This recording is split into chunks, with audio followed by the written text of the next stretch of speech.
सरोज म्हणते की हो, एक मिनिट, म्हणजे तुला ही गोष्ट तरी कळली ना की चांदेकर एक प्रतिष्ठित घराणे म्हणून, आणि हेही कळलं असेल की यांच्याकडे येणारी लोक ही कायम प्रतिष्ठितच लोक असतात आणि याच लोकांसाठी चांदेकरांकडनं चांगली मेजवानी सुद्धा दिली जाते. त्याला म्हणते की खास लोक चांदेकरांच्या मेजवानीचा आनंद घेतील, परंतु सर्वसामान्य माणसं हे देवी आईच्या दर्शनाचा आनंद घेतील ना.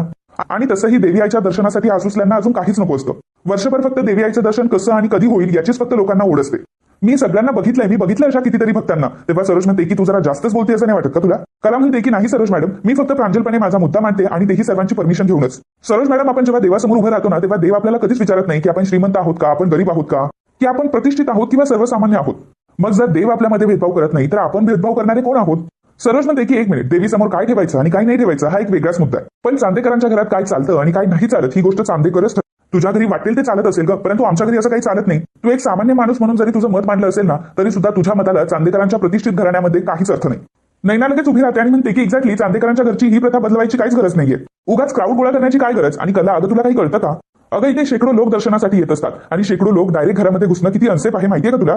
अद्वैत म्हणतो की हो, आणि चांदेकर खूप मोठं नाव आहे. आपल्या उत्साहाला फक्त कोल्हापुरातले नाही तर बाहेरचे सुद्धा लोक येतात.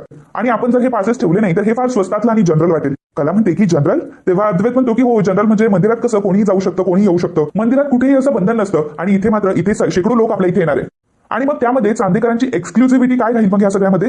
रोहिणी म्हणते की करेक्ट, अद्वैत अगदी करेक्ट बोलतोय. आणि तसंही आपण देवी आईच्या अंगावर हिऱ्याचे आणि सोन्याचे दागिने चढवत असतो, त्यामुळे त्यासाठी सिक्युरिटी तर काही असणं महत्वाचंच आहे. पास दाखवल्याशिवाय कोणालाही आतमध्ये घेता कामा नये. आणि तसंही ज्यांना दर्शन घ्यायचंय तर ते देवळात जाऊन घेतील. तसंही देव सगळीकडे सारखाच असतो ना, परंतु चांदेकरांच्या घरी जे पासेस मिळतात, चांदेकरांच्या घरी देवी आईचं दर्शन हे पासेसशिवाय होणार नाही हे तर मस्त आहे. कधीही कोणी उठून आपल्याकडे येऊ शकत नाही. लोकांच्या डोक्यात हे फिक्स व्हायलाच हवं. आणि खरे आताच्या काळात काय होऊ शकतं ना हे आपण सांगू शकत नाही, आणि जिथे असा क्राऊड असतो ना तिथे मात्र या सगळ्या गोष्टी संभव आहे. कला अद्वैतला म्हणते की अरे असं कसं म्हणतोस तू, आपल्या या कार्यक्रमाचं बजेट खूप जास्त आहे. आपण दरवर्षी सिक्युरिटीवर खूप पैसा खर्च करतो, अजून थोडे पैसे आपण खर्च करूयात. आपण हवं तर एकदम टाईट सिक्युरिटी ठेवूयात, परंतु सगळ्यांना देवी आईच्या दर्शनाचा मान हा मिळालाच पाहिजे. सरोज उठते, कलाकडे येते आणि म्हणते की हे जे तू काही बोलतीयस ना की सगळ्यांना दर्शनाचा मान मिळायला हवा, हे शक्य नाही. नाही, तुझ्या घरात या सगळ्या गोष्टी चालत असेल, तू जे काही म्हणशील त्याला मानही डोलवत असतील लोक, परंतु तू एक गोष्ट विसरू नकोस की हे चांदेकरांचं घर आहे, सेलिब्रिटींचं घर आहे. आमच्या घरात असं कोणीही मान उठवून येत नाही जे तुमच्या घरात येतात. आम्ही पहिल्यांदा लोकांना इन्व्हाइट करतो, त्यामुळे या घरात जे काही चालत आले ना तेच चालत राहील. कला म्हणते की हे रोजच्या जीवनात ठीक आहे, मला माहिती आहे की आहे चांदेकर सेलिब्रिटी, परंतु देवी आईचा उत्सव म्हणजे सगळ्यांसाठीच आनंदाचा उत्सव असतो. आणि देवी आई समोर तर आपण सगळे सारखे आहोत ना. देवी आईचे तीर्थ श्रीमंत लोक सुद्धा घेतात आणि गरीब लोक सुद्धा घेतातच ना, आणि ते तीर्थ एकाच नावाने ओळखले जातात, ते म्हणजे भक्त. सरोज कलाला म्हणते की तू कितीही वेगवेगळ्या पद्धतीने जरी मला समजावण्याचा प्रयत्न केला तरी सुद्धा त्याचा काहीही फायदा होणार नाही. मुळात म्हणजे या घरात काय केलं जातं, कशी मॅनेजमेंट असते, तुला काहीही कळत नाही. 1 वर्ष झालं तरी तुला याची अक्कल असून आली नाहीये. त्यामुळे सगळ्यात पहिल्यांदा या सगळ्या गोष्टींचा अंदाज घ्यायचा आणि मग स्वतःचं तोंड उघडायचं. उगाच नुसती आपली जीभ चालली आहे सुरू. आबा सरोजला म्हणतात की सरोज थांब. सरोज म्हणते की नाही आबा, हिला तर आता कळायलाच हवं ना.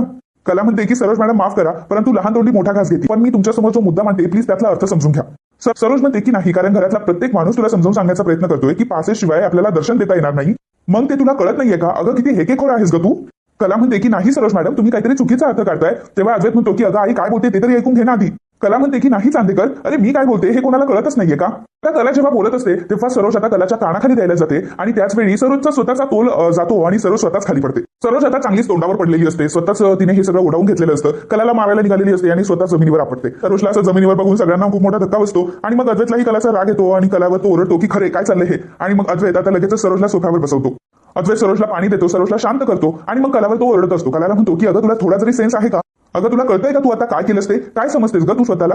तुझा हा जो काही इगो आहे ना तो तू तुझ्या स्वतःकडेच ठेवायचा. चांदेकरांच्या घरात हे तुझे टँट्रम अजिबात सहन केले जाणार नाही. तुझी हिंमत काय कशी काय झाली आमच्यासोबत असं वागायची? तेव्हा कला म्हणते की अरे चांदेकर झाले काय, तू कशाबद्दल बोलतोस? अद्वैत कलावर खूप जोराने ओरडतो की बस झालं, इनफ इज इनफ. आणि काय गं तुला काय वाटतं, या जगामध्ये तू एकटीच शहाणी आहेस का? बाकी सर्वजण काय मूर्ख आहेत का? जगातलं फक्त तुला एकटीला सर्व काही समजतं का? बाकी कोणाला काही कळतच नाही? आत्ताच्या आता मला उत्तर दे की सांग का केलंस तू असं? अगं आतापर्यंत तुझं कोणी काही ऐकून घेतलं नाही, तुला काही बोलता आलं नाही, तुझे मुद्दे कोणाला घरामध्ये पटले नाही, म्हणून या गोष्टीचा अर्थ असा की तू माझ्या आईला ढकलून दिलंस. कला म्हणते की काय चांदेकर, अरे काय बोलतोस तू? मी आणि सरोज मॅडमला धक्का दिला? अरे मला काही वेट वगैरे लागलंय का? अद्वैत म्हणतो की प्लीज खरे प्लीज, अगं निदान थोडं तरी सत्य बोल. सगळ्यांनी बघितलं इथे. अगं किती निर्लज्ज आहेस तू. अगं सगळ्यांनी घरामध्ये बघितलं की तू कशा प्रकारे धक्का दिलास आईला, आणि तरी सुद्धा तू काहीच केलं नाहीये. असं धडधडीत खोटं कसं काय बोलू शकतेस? कला अद्वैतला म्हणते की हे बघ चांदेकर, तुझा काहीतरी गैरसमज झाला, मला सांग की मी असं का म्हणून करेल. अद्वैत अरे प्लीज माझं ऐकून घे, मी असं कधीच करणार नाही. तेव्हा अद्वैत मात्र कलाचं काही ऐकून घेत नसतो आणि तिला शटअप म्हणून गप्प करतो. तिला तो म्हणतो की दरवेळी मी एखादी गोष्ट जेव्हा बोलतो तेव्हा तू 10 गोष्टी बोलत असतेस. मी प्रत्येक गोष्ट ऐकून घेतो किंवा कधी कधी सहन करतो, कधी कधी इग्नोरही करतो, पण एक गोष्ट लक्षात ठेव खरे, माझ्या आईचा झालेला हा अपमान मी कधी सहन करणार नाही. रोहिणी विचार करत असते की अरे वा, हे तर काहीतरी वेगळंच होतंय आज. आणि आज तर मी काही न करता मला सरप्राईज मिळतंय. बघूयात, ऐकूयात अजून काय काय ड्रामा होतोय ते. आबा अद्वैतला म्हणतात की अरे अद्वैत शांत राहा ना, तू काय बोलतोयस हे सगळं. मग अद्वैत म्हणतो की आबा तुम्ही अजूनही मला शांत राहायला सांगताय. तुम्ही सगळ्यांनी बघितलं ना इथं काय झालं, की खरेने कशा प्रकारे आईला ढकलून दिलं. मी माझ्या डोळ्यांनी बघितलंय, तुम्ही हे बघितलंय ना. आपण सगळे असताना सगळं काय बघितलंय आपण. आणि आबा तुम्ही निदान या क्षणी तरी असं बोलू नाही शकत. आबा म्हणतात की अद्वैत अरे मी या क्षणाला फक्त तुला इतकंच म्हणतोय की शांत हो. अद्वैत आबांना म्हणतो की आबा चिडू नको असं कसं काय म्हणता हो तुम्ही. माझ्या आईच्या बाबतीत आता जे काही झालं ते मी शांतपणे ऐकून घ्यायचं का. आणि या सगळ्या गोष्टी मी फक्त सहन करायच्या. आबा निदान या क्षणी तरी मी हे सगळं नाही सहन करू शकत. आबा अद्वैतला म्हणतात की अरे अद्वैत मलाही आधी असंच वाटलं होतं की कलाने सरोजला ढकललंय, पण असं नाहीये. कला असं कधीच करू शकणार नाही, कारण संस्काराची जाण आहे तिला. आणि मी कलाला चांगलंच ओळखतो. कलाला इतकं चांगलं ओळखतो की मी अगदी खात्रीने ही गोष्ट सांगू शकतो की कला असं आता काय कधीच करू शकत नाही. अद्वैत म्हणतो की आबा आतापर्यंत मी तुमच्या कुठल्याही गोष्टीला विरोध केलेला नाहीये, परंतु आता मात्र हद्दच झाली आबा. मी आता जे बघितलं, तुम्ही सर्वांनी आता जे काही बघितलं ते सगळं सोडून तुम्ही फक्त हिच्यावर विश्वास ठेवताय. तुम्ही सर्वजण हिच्या संस्कारांवर विश्वास ठेवताय आणि हिचे संस्कार काय आहेत हे आपल्या सगळ्यांना माहिती आहे.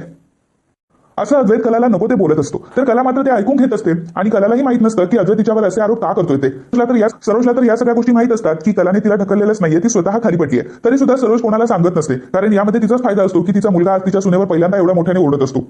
या गोष्टीचा सरोजला मनोमन खूप आनंद होत असतो. त्यामुळे सरोज आता काही बोलत नाही. आणि मित्रांनो आजचा हा भाग इथेच संपतो. पुढील भागात आपल्याला बघायला मिळणार आहे अद्वैतने आता डायरेक्टली कलाला घराबाहेरच काढलेलं असतं. हे तर काहीतरी वेगळंच आहे. कलाला त्याने डायरेक्टली घराबाहेर काढलेलं असतं. कलाला बाहेर काढून तो कलाला म्हणत असतो की आतापर्यंत मी सगळ्या गोष्टी सहन करेन, मी तुझ्या सगळ्या गोष्टी आतापर्यंत सहन केल्या, सगळ्या गोष्टी इग्नोर केल्या, परंतु माझ्या आईला घराबाहेर काढणं परंतु माझ्या आईला ढकलून देणं ही गोष्ट मात्र मी कधीच सहन करणार नाही.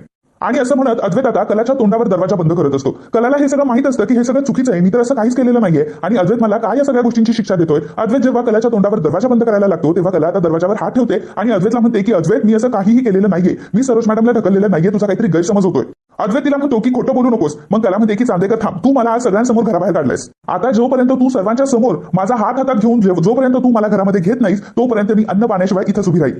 आता कलाने सुद्धा अद्वैतला ठामपणे ही गोष्ट सांगितलेली असते. अद्वैतने स्वतःहून कलाला घराबाहेर काढलेलं असतं. तू कला सुद्धा आता तिच्या मतांवर ठाम असते की ती सुद्धा या घरामध्ये तेव्हाच प्रवेश करेल जेव्हा अद्वैत तिला म्हणेल, कारण अद्वैतने तिला सगळ्यांसमोर घराबाहेर काढलेलं असतं. आणि सगळ्यात महत्त्वाचं म्हणजे तेही तिची चूक नसताना तिला घराबाहेर काढलेलं असतं. सरळ मात्र